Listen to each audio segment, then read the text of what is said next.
You were never meant to hear this. But you're here. The forest is not a backdrop. It is not scenery. It listens, remembers, and responds. In these 4 interconnected horror tales inspired by Algernon Blackwood, nature reveals its true presence. Ancient, aware, and profoundly indifferent to human fear. An isolated island that lives its own life. A winter forest haunted by the Wendigo, a silent cult bound to unseen forces, and a man slowly absorbed by the woods themselves. Each story explores a moment when the natural world stops pretending to be harmless. This is not horror of sudden violence. It is the quiet terror of realization that something vast has always been watching, waiting for the moment to answer. Like, subscribe, and step into the silence that was never empty. On air, let's begin. The Willows, an Algernon Blackwood horror story. We entered the Danube late in the afternoon, when the current had grown sluggish and thick, as though the river were tiring of carrying itself forward.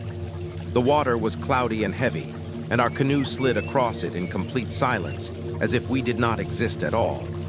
We had been traveling for several days already, and the thought of spending the night on land felt not merely reasonable, but physically necessary.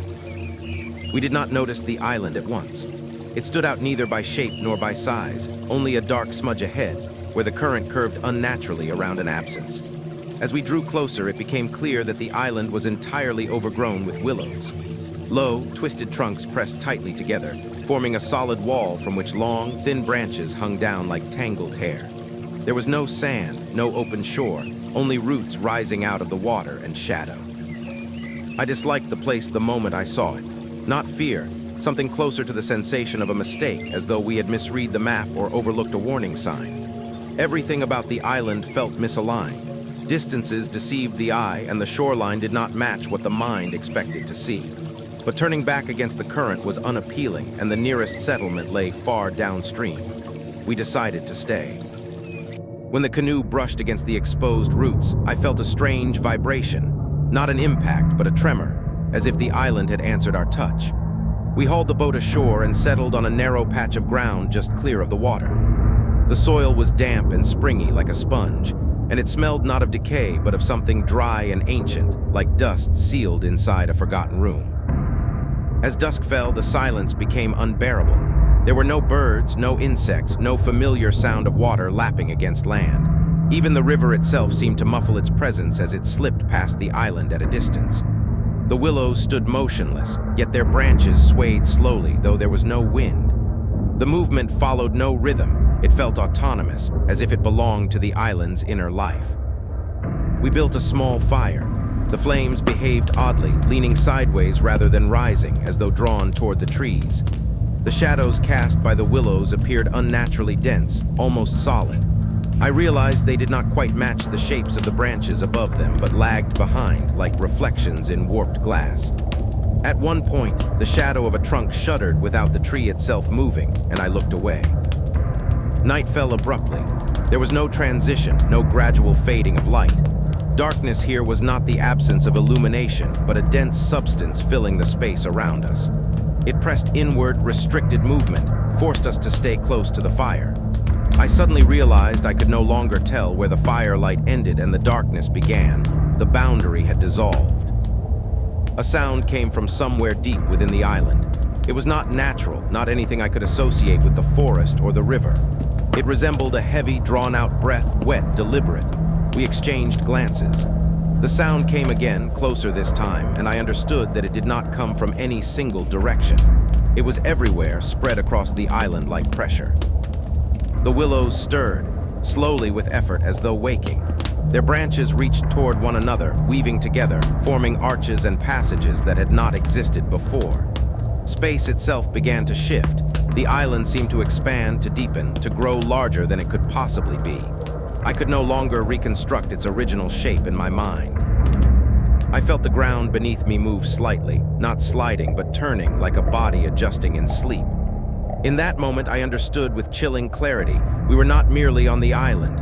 We were inside it, not on its surface, but within a volume governed by its own laws. The air grew thick. Breathing became difficult. Each breath required effort, as though I were drawing in something viscous instead of air. In the darkness between the trees, shapes began to form, not silhouettes but concentrations of shadow, suggestions of presence. They did not approach, nor did they fade. They held their distance, like beings utterly certain of the outcome. We tried to reach the canoe. The path we had taken was gone. Where the shore should have been, new roots had emerged, intertwined so tightly that no gap remained between them. The water had receded, or perhaps we had been cut off from it.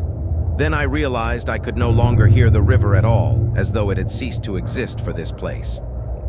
The fire went out without warning, without smoke. At the same instant, the willows bent inward.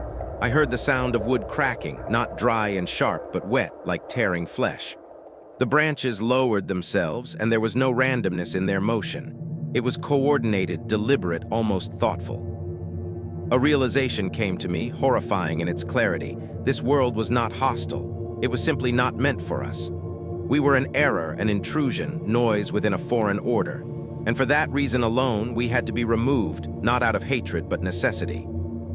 Something touched my leg in the darkness. It was not a branch, too warm, too firm. I recoiled, but the space behind me was no longer what it had been a moment before. The island was contracting, redistributing us within itself, the way a living body shifts pressure to preserve its shape. I screamed, and the sound vanished before it reached the trees. It dissolved into the air, becoming part of a larger whisper.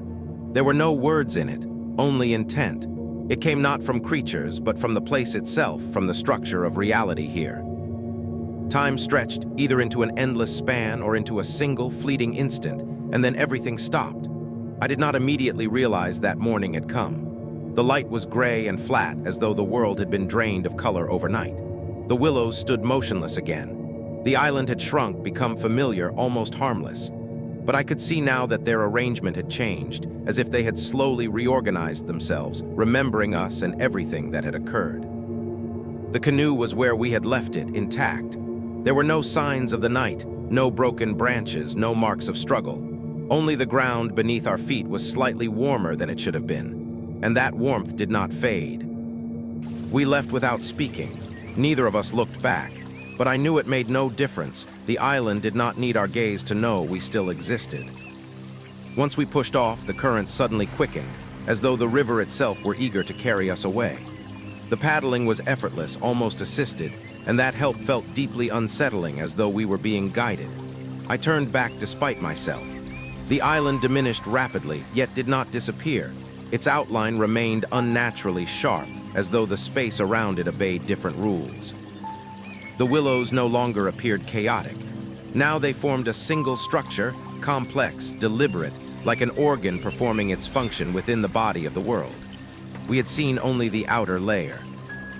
That night on safe ground, I could not sleep.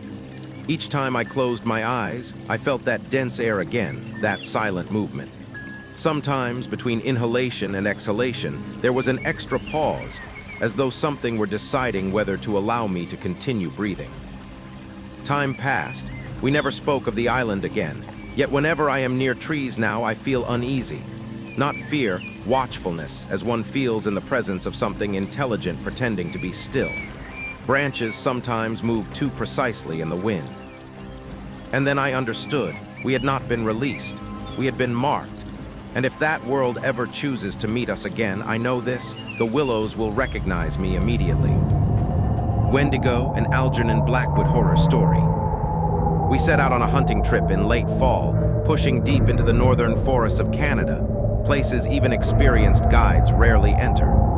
Local indigenous hunters tried to dissuade us, speaking of an ancient man-eating spirit they called the Wendigo. We dismissed it as superstition, born of cold winters and isolation.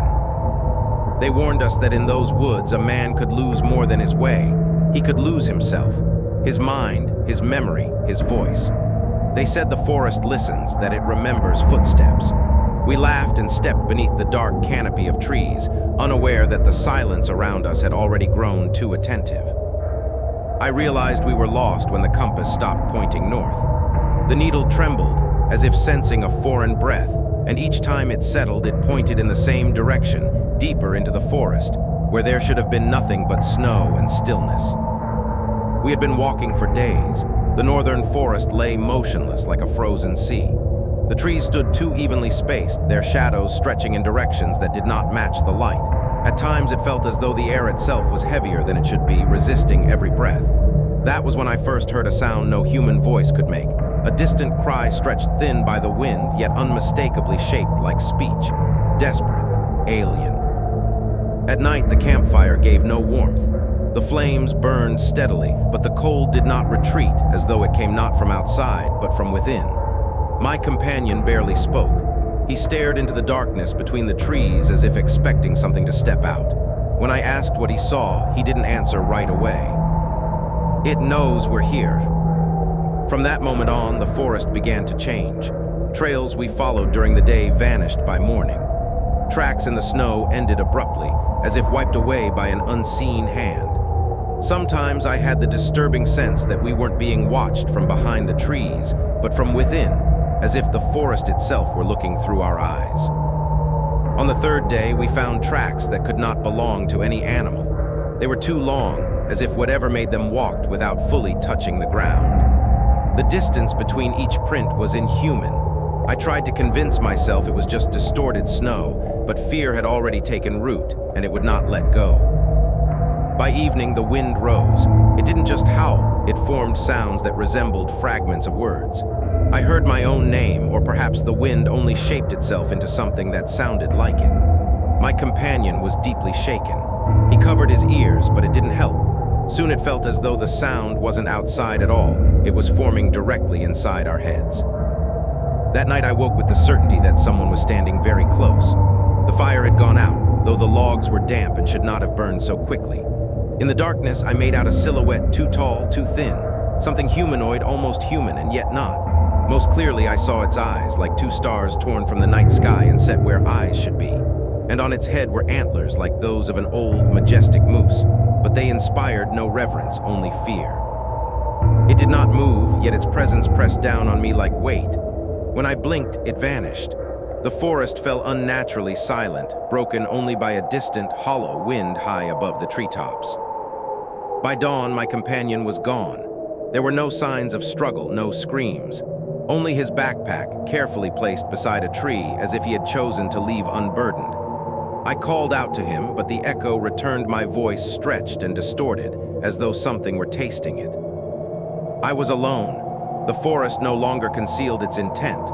The trees seemed closer together, the space between them narrowing. At times it felt as though I was walking in circles, yet each pass through the same place looked slightly different, as if someone were rearranging the scenery. Then I saw it again, closer this time. It moved without sound, snapping no branches, leaving no tracks. Its body was shaped like a man who had forgotten how to be human. Its eyes reflected light the wrong way, not like any living creature. The cold of the night still glimmered in them. There was no malice there, only hunger and patience. That was when I remembered the stories told by the old local hunters. They had warned us that in these harsh lands dwells the spirit known as the Wendigo. Not a hunter in the usual sense. It waits, it lets fear ripen. It allows a person to be left alone, and then it begins to whisper. It promises warmth, a path, a way out of the forest. And the most terrifying thing was this: I began to understand why some people listened. Back then, we hadn't taken those warnings seriously. We laughed at what we believed were the fears of people untouched by modern science and civilization. Only now do I understand that it was we, softened by city life, who had lost the ancestral memory of the true nature of the world. The people who lived here spent their entire bleak, unforgiving lives in these endless cold forests. They knew how to understand things no longer accessible to modern man. When I felt that I could no longer walk, the voice became clearer. It sounded like my own. It told me everything would end if I simply stopped. I almost believed it. Almost. I don't know how much time has passed since then. The forest no longer feels hostile. It feels familiar. Sometimes I catch myself moving too easily, too quickly, without feeling the cold. Sometimes I hear footsteps behind me and realize they are perfectly in step with my own. If you ever hear a voice calling your name in the northern woods, do not answer, because it may no longer be the forest calling to you. It may be me. Ancient Sorcery, an Algernon Blackwood horror story. I stepped off the train without any clear reason. It was not an impulse or a sudden decision, more a gentle, persistent pressure, as though someone had carefully but irresistibly guided my hand when I picked up my suitcase and stepped onto the platform. I glanced at the station's name and forgot it at once. It refused to stay in my mind, as if my tongue rejected the very sounds. The train departed, and with it vanished any sense of movement. The air here was motionless, not quiet but suspended, as though time itself had chosen to pause mid-flow. The road from the station sloped downward toward the town. I did not see it immediately. First came the rooftops, dark, unevenly pitched, as if each obeyed its own private law of gravity. Then the narrow streets, crooked like tracks left by paws in wet earth. Only afterward did the sensation arrive, somewhere at the edge of awareness, the feeling of being watched. It was not something reason could explain. There were no windows, no visible observers. And yet I walked on, clearly aware of one thing: the town knew I was there. The inhabitants greeted me in silence. They did not avoid my gaze, but neither did they hold it. Their eyes slid past me as though I were not a man at all, but a temporary natural occurrence. Rain, mist, a passing shadow. And yet I sensed a strange sameness among them, not in their faces, but in their posture, their movements, the way they turned their heads, as if listening for sounds beyond my hearing. At the inn, I was given a room without a single question. The proprietor, a thin man with a soft, almost affectionate smile, led me down a corridor where the carpet muted my footsteps more than it should have. For a moment, I thought the floor beneath me yielded slightly, like living fabric. "You will stay," he said, not as a question, but as a statement. I nodded, though I could not remember making any decision. That night I woke with the sensation that the room was full. Not of objects, not of people, but of presence. The walls seemed closer, the ceiling lower, the darkness in the corners thicker than mere absence of light. From the street came sounds, soft, rhythmic, like footsteps, too light, too numerous. At times another sound threaded through them, long, vibrating, like a purr amplified by stone and echo. I lay perfectly still, afraid to disturb some fragile balance, and for the first time I realized the town did not sleep. By day I wandered the streets. The longer I walked, the stronger the feeling of recognition became. I knew turns before I reached them. I stopped before houses certain I had stood there before, perhaps long ago, perhaps not in this life at all. In a square paved with warm stone, I noticed reliefs, strange, eroded carvings, more like tangled lines than figures. But the longer I stared, the more the lines assembled into shapes, supple bodies, elongated muzzles, eyes that reflected not light but night itself. "Old signs," a voice said behind me. I turned. A woman wrapped in a dark shawl was studying the carvings as intently as I was. "They are older than words," she continued, "older than us." "What do they mean?" I asked. She smiled. The smile was strange, not human yet not hostile. "Memory." That evening the town changed. Not outwardly, internally. The air grew denser, sounds closer. I noticed that shadows no longer followed their sources exactly, but lagged slightly behind, as if guided by a will of their own. Beyond the last houses, the land rose into a hill. There, among stones and low trees, lights were burning. I had no intention of going there. I knew I should not. And yet my feet were already carrying me forward. A circle had been laid out in ancient stone. Within it stood people, or not entirely people. They were silent, eyes closed, their breathing merging into a single rhythm. Between them moved shadows, quick, supple, soundless. And then I understood. I had not come to this place by chance. I had returned. Something inside me answered the realization. Not a thought, not an emotion, but a deep recognition, as though a forgotten part of my being had suddenly heard its own name. I felt my familiar sense of self, clear, bounded, begin to dissolve, yielding to another mode of perception. The world drew closer to the ground. Sounds gained depth. Sense acquired meaning. I perceived movement in darkness without sight, felt the warmth of stone, the chill of air, the presence of other bodies not with my eyes, but with my entire being at once. I was not afraid. Fear is a human feeling, and I was no longer certain I remained human. When it was over, I lay on the slope of the hill. The sky was gray, like the moment before dawn. Below me, the town was breathing. I saw it as clearly as one sees the breath of a living creature. I returned to the inn, but the room felt cramped, foreign. The mirror in the corner reflected a figure that was not entirely mine, rigid, unmoving. I turned away. Days passed, or nights, I stopped counting. The people of the town became intelligible without words. Sometimes we exchanged glances, and that was enough. I no longer asked questions. One morning I remembered the train, the road, the existence of a world where things possess fixed names and stable forms. The memory was dim, weightless, like a dream after waking. I stepped outside. The stones beneath my feet were warm. Somewhere deep within the town came a familiar, drawn-out sound, a call, a confirmation of a decision already made. I understood then that the town did not hold me. It simply waited until you ceased to be someone who could leave. And when that happened, I did not notice the moment of crossing. Because for those who watch from the shadows of narrow streets, I had always been here. The Man the Forest accepted, an Algernon Blackwood horror story. The house stood where human ground had begun to give way. Not literally, the fence still held, a narrow path still led to the road. But there was a feeling as if the human world here was only a thin crust, and beneath it something else was already breathing. Sophia felt it from the first day. David didn't, or chose not to. The forest began immediately beyond the garden. Near the edge it seemed tolerant. There was still space where light could linger, and sometimes the sounds of the road carried through. But farther in, the forest changed. The trunks stood too close together, as if deliberately narrowing the distance, and the paths vanished not abruptly, but as though they had simply forgotten they were meant to exist. Old trees pressed inward slowly, year after year, advancing by inches. Their crowns didn't just rustle, they murmured to one another. Sometimes Sophia felt that the house wasn't standing beside the forest at all, but inside it, only not yet aware of that fact. Sanderson told David that trees were not objects, but forms of being, that they possessed something like thought, only stretched across time. You think in seconds, he said. They think in years, but they do think.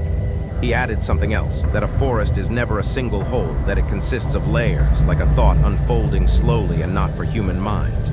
After that conversation, David began lingering in the forest. At first only briefly, standing among the trunks, touching the bark as if checking a pulse. Later he disappeared for hours at a time. He said the trees were not the same, that each had its own density of presence. Some allowed you to pass without notice. Others held your gaze. Still others stirred an inexplicable urge to stop and lean against the bark, like against something familiar.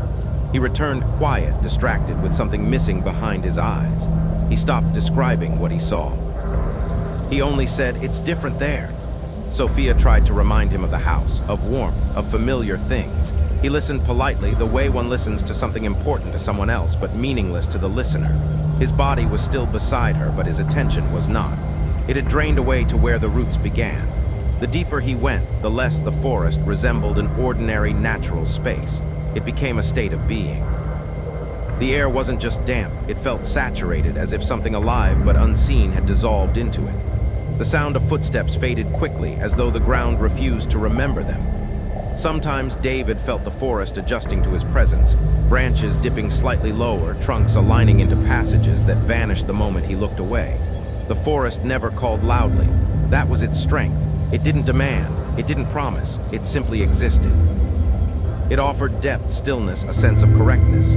Near the trees, David felt no need to be anyone in particular, no need to explain himself.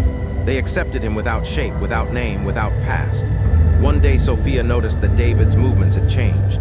He moved more carefully now, not out of fear, but out of respect, like someone inside a temple not built for him. His body slowly obeyed a different logic, fewer sharp gestures, deeper breaths, quieter speech. As if he were learning not to disturb. At night he woke and listened, not to the house, but to what lay beyond its walls. He felt slow currents of life moving beneath the ground, roots woven into a dense network through which something greater than sap traveled. Memory, intention, a consciousness older than humanity itself. He said the forest was more honest in the dark. That daylight let people deceive themselves with visibility, but at night only form and presence remained. Sophia began to fear silence. There was too much forest in it. She felt something shifting beneath the house, not threatening, but assured, natural, as if roots were testing boundaries. Sometimes she dreamed the floor rose and fell like a ribcage. She woke convinced the house was only a temporary structure built atop a far older body.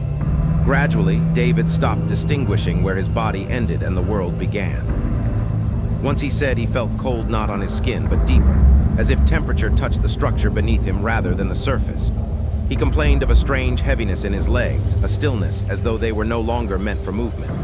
That was when Sophia first thought of roots. The forest responded to him. Not in words, it altered him from within. Sometimes after his long walks, fresh cracks appeared in the bark of nearby trees, as though the wood had shifted its structure after contact with him. In places where he often stopped, the soil softened, loosened, as if recently turned. Sanderson would have called these coincidences.